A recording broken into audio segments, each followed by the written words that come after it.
Cavalry's here. Hi, this is Forrest for Faulty Lid. Today, we're going to define Tracer's job and discuss the 5-phase process necessary to execute it. This role guide assumes you already know the fundamentals of Tracer. We're not going to go over how to kill each hero or how to use your blinks most efficiently. I'm not going to waste time telling you how recall works. That is a guide for another day. In this role guide, we're focusing on what Tracer's job is, how we can effectively execute it, and what we should be thinking. So what is Tracer's job? Well, our number one job is to secure kills. In order to secure the most kills as quickly as possible, we want to kill the enemy's main healer early in teamfights. That will allow us to kill the rest of the enemy team more easily. When the main healer is already dead or not available, Tracer should be focused on killing whatever can be removed from the fight most quickly. This may mean taking on a 1v1 or assisting teammates in their fights. The point is to secure a man advantage and grow it as fast as possible. When all else fails, Tracer should be disrupting the enemy team. Killing is not the only way Tracer can provide value. You want to be the itch that they can't scratch. The goal here is to create chaos and disorder which distracts and diverts the resources of the enemy team. This will help our team to stay alive and hopefully confirm kills. In addition to Tracer's regular duties, if the enemy team has a Symmetra, it is Tracer's responsibility to destroy shield generators and teleporters. Your team will not win if these buildings are up. Destroy them early and often.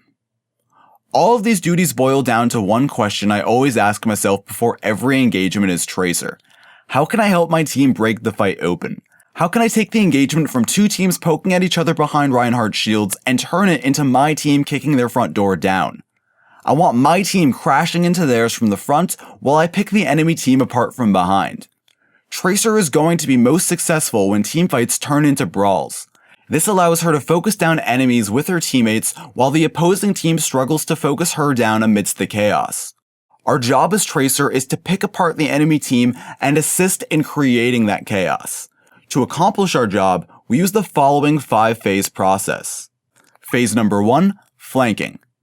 The basic principle we're going to use to execute our job as Tracer is called the Pincer Movement. A pincer movement is a military maneuver in which forces simultaneously attack both sides of an enemy formation. In other words, a pincer is when you surround the enemy team from multiple directions. As Tracer, it is always our goal to flank the enemy team and create a pincer onto them. To do this, we start by flanking around before the fight even starts. Tracer needs to be in position behind enemy lines and ideally be undetected. This can take some time to set up, so communicate with your team. Let them know when you are in position and when you would like them to engage. When our team begins to engage the enemy, that is when we strike. Tracer is best when she's behind the enemy and attacks when the enemy team is already distracted. This pincer puts the enemy team into a no-win situation. If they stay focused on your team, then you will kill everyone. If they focus on you, then your team should kill everyone. When executed correctly, a pincer with Tracer is incredibly difficult to deal with. It's all about timing your engage onto the enemy backline to coincide with your team initiating onto their frontline. Mastering the pincer movement is not easy. Every team fight on every map against every comp is different and presents different challenges.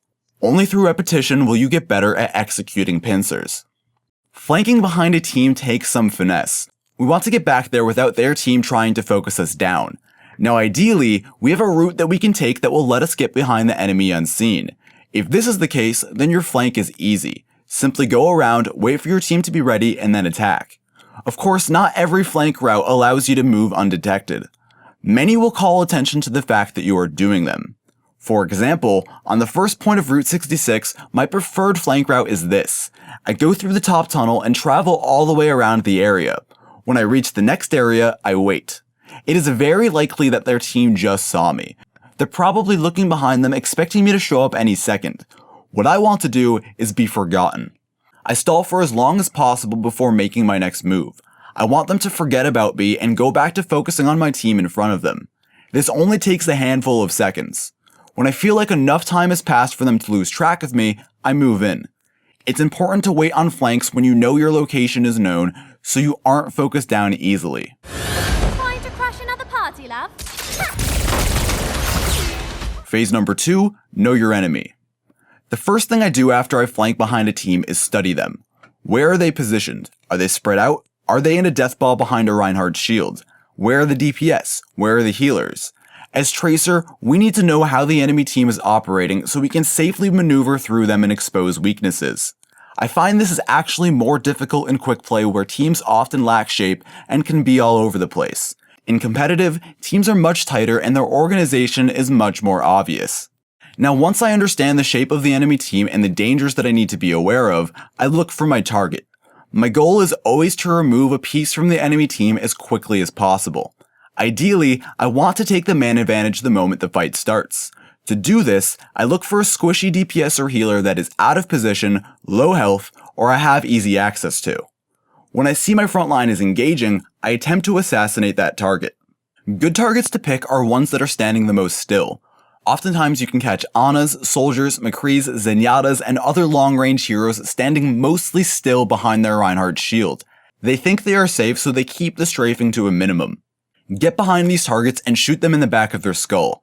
You'll either get the kill or put them in mortal danger. Other good targets are ones that your team is already fighting. If you have a teammate shooting at an enemy's front side, then you'll delete them when you shoot them in the back. If you get the opportunity to help a teammate out on finishing a kill, then take it. We're not always trying to solo kill everything as Tracer. That is very difficult. Even though we are flanking, we still want to help our team kill their targets as much as possible. Selecting a target to assassinate takes some practice. You have to know what's a good fight that you can win and what's a bad fight that you will lose. The only way to discover this for yourself is through repetition. Eventually you will win and lose enough fights for you to come to an understanding. A good rule of thumb to follow is to be an opportunist. Kill a target that is most easily available for you to kill. Remember, our goal with our opening assassination is to remove a piece from the enemy team as quickly as possible. Don't be picky. If you can secure a kill, then it's a good target. Huh? Phase number 3, opening attack. After we've selected our target, it's almost time to attack. First, we need to know exactly where our own team is and what they are doing. If we have a direct visual, then that's easy. Otherwise, we rely on the chevrons above our team's head to get an idea of where they are positioned. To time your engage, you must be exact. You do not want to attack before your team does. Even if you are a single second early, that is enough time for the entire enemy team to focus you down. Close enough is not good enough here. The enemy team needs to be distracted when you attack. When you are sure the battle has begun, that is when you move in. A second before will get you killed or make you ineffective. For our opening assassination, we have two options on how we can play it. We can be silent and sneaky, or go in fast and loud. I think it's always best to go in silent and sneaky if that option is available. The only time I choose to begin my attack fast and loud is when I see that there is an enemy that is low health and I want to kill them before they can heal. Otherwise, I try to sneak my way up to the back of my victim's head. During a battle, Tracer's footsteps are likely to go unnoticed by the enemy team, even if you walk up right behind them. However, what will be noticed is if you blink in their vicinity. Tracer's blinks are very loud and will cause the enemy team to turn around. If you have to blink in to close the distance on an unsuspecting enemy, then do it. Otherwise, tiptoe up to them and fire away to do significant damage before you are detected. The start of a team fight is also a great time to use Pulse Bomb if we have it. Sticking the enemy's main healer is always a good bet, but really it is worthwhile to use Pulse Bomb on any hero that you know will die from it.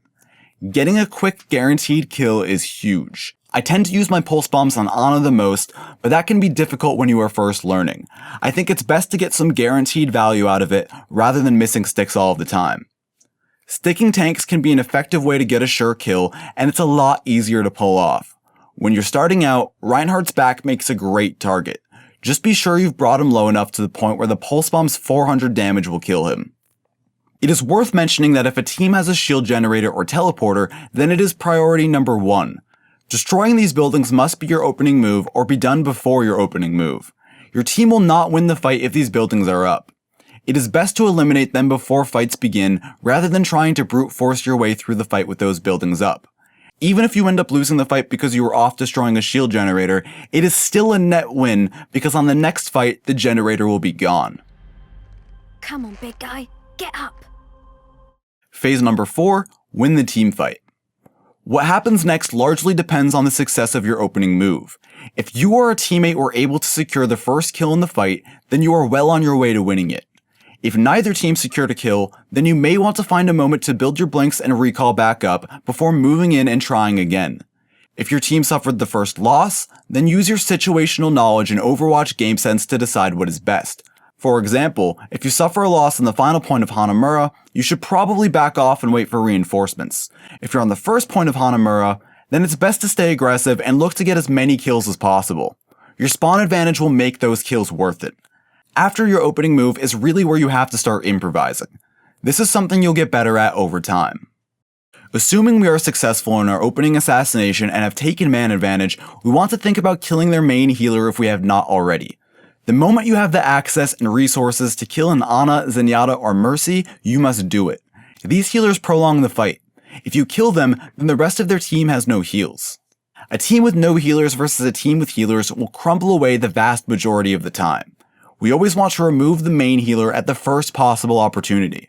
If we can do all that, then we've practically won the fight for our team. After the main healer is dead, we want to reassess the fight. If any of our teammates need help, then that's where we should go. We've got a 2-man advantage and have practically won the fight already. At this point, we just want to make sure that our teammates are going to survive and we have a decisive teamfight victory. This is especially important when attacking final objectives where the defense has a huge spawn advantage. If our teammates are handling themselves, then we want to remove any remaining DPS heroes that are alive on the enemy team. Any hero that is a significant threat to our own life or the lives of our teammates has to go at this time. They are the last thing that is keeping us from winning the fight. As Tracer, it is best if we can remove dangerous threats to our own health such as Hanzo, McCree, or Roadhog as early as possible. This will allow us to attack the remaining members of the enemy team virtually unopposed. If we can eliminate both their healers and their threats to us, then our team is going to win the teamfight. I mentioned earlier that our goal is always to break the fight open. We want our team trucking through theirs. In my experience, simply getting a man advantage is not always enough to break fights open. I've had fights where I kill both healers at the start with a pulse bomb and we still lose the fight because their respawns get back before we've capitalized. This happens because my team isn't as aggressive as they need to be when we have a man advantage. From my experience, the reason this occurs is always because of the enemy Reinhardt. Teams I queue into are sometimes way too timid to engage the enemy team when they're hiding behind a shield, even if that enemy team has no healers. If we see this problem is happening, we must help them out and eliminate the Reinhardt. Tracer can do a lot of damage onto an enemy Reinhardt by shooting him in his back. Most Reinhardts hate this and will begin to make mistakes if they feel as if their team isn't peeling Tracer off of them fast enough. These mistakes alone can help your team break in. Your Reinhardt can recognize them and charge or earth shatter, and other heroes can come in to add to the pressure. The enemy Reinhardt is the front door to the team. As Tracer, we need our team through that door as fast as possible, so we can go to town and kill everything in the mosh. Sometimes as Tracer, you need to pry that door open and drag your team through it, kicking and screaming. Eliminating the enemy Reinhardt is a good way to get your team to aggressively engage the way you need them to. He makes a solid target for your pulse bomb, especially if squishies are standing close behind him. Get him down to around medium health and stick him. Even hopeless teams will become aggressive once the enemy Reinhardt is dead. Why? Why would you do this? Phase 5, Reflect. After a team fight that is a success or a failure, it is important to assess what you think made the fight work or didn't work. Assessing yourself here is relatively easy. If you killed your opening target and stayed alive to kill the rest of the team, then you did great. If not, then you need to play better or consider changing your strategy. Less obvious and just as important is reflecting about the performance of my other 5 teammates. After fights that we lose, I ask myself, what could I have done to help my team win the fight? If I think my frontline is outplaying their frontline, then I'm going to be more conservative in my next attack. I'm going to put pressure onto whatever targets my teammates are directly attacking. I want to use my damage to put their attack over the top. If I think my frontline is being outplayed by their frontline, I have 2 options. I'm either going to switch off Tracer or I'm going to go for the home run play in the next fight. If I'm feeling like I've got the hot hand, my next opening move is going to be an assassination of the enemy's main healer. I want to win the fight for my team right at the start. That way, even if my frontline is being outplayed, it won't matter. If I'm not confident in my ability to hit the home run assassination, then I'll switch off of Tracer. In that situation, it's best to play something like Soldier 76 that can help my team's front line not be crushed.